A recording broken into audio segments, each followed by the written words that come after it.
Hello everyone, Sue Sagaris here again. Now last week we were talking about reactivity and relating and how to make that bridge so that you can transition from that reactive state, which is edgy and hard and unpleasant and tends to push people away, creates a lot of stress internally, to a space of relating where you actually are receiving and having more of your needs met and feeling validated and connected, which are many of the core human needs, right? So I was describing a bridge that we can construct for ourselves to make that shift, and I explained that the key to the bridge is the risk. The bridge is made of risk, and the risk, or the bridge is catalyzed by the willingness to take a risk, and the risk is to be completely truthful and transparent, and to be able to trust in the context and in yourself to be able to actually allow what wants to come out, which you haven't necessarily got control of once the process starts, right? And so yes, tears can be involved, and some people were very worried that, Sue's been having tearful moments, but hey, you know what? Tears are fantastic.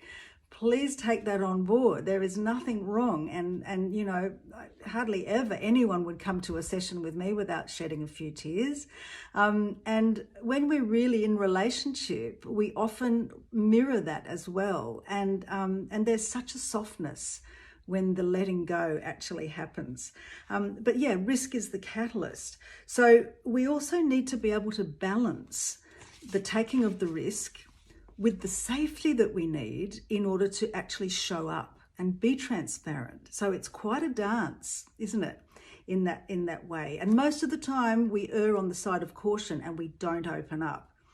So we want to be able to balance the risk and the safety, to trust ourselves enough to actually let go, to allow what has been unspoken to have its voice, to allow what has been subdued to be felt. And really what we need at this point is an adequate container, the right context, so that we can be witnessed. We don't necessarily need a solution. We don't necessarily want comforting or to be told that we're right. Simply a being with and acknowledgement that we are fully seen and heard, or even a mirror that reflects what's going on, such as a great movie or a series or a book or something like that, that even we can discuss and share about. Sometimes just the expression alone is enough for release, integration, and healing to occur.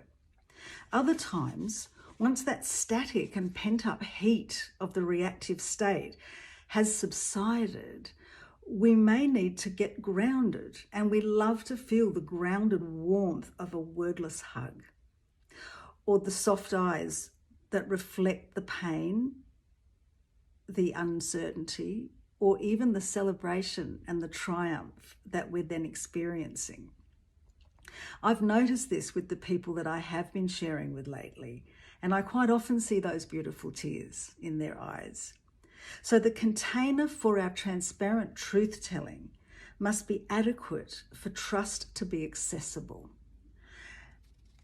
so that we can construct that bridge, and in doing so, we become in relationship. It's not like you've got to put the bridge there and then you go across it. The jumping of the bridge occurs in the construction of it, if that makes sense. So this week, for those of you who feel the need for an unloading, who are feeling static, who are feeling that edginess and that pushing away, and you know that you're being like a robot in relationship, which is not a great thing to do. If you yearn to return to relatedness and you want that shift to happen, I invite you to consider who, what, and where could be ideal. You can have more than one of these for your container. Who, what, and where could create an ideal container for you to be the safe place where the risk of truth-telling can be taken. please feel free to share your comments and your experiences. And I will be back again next week with a little bit more on this whole reactivity relating bridge. Take care. Bye-bye.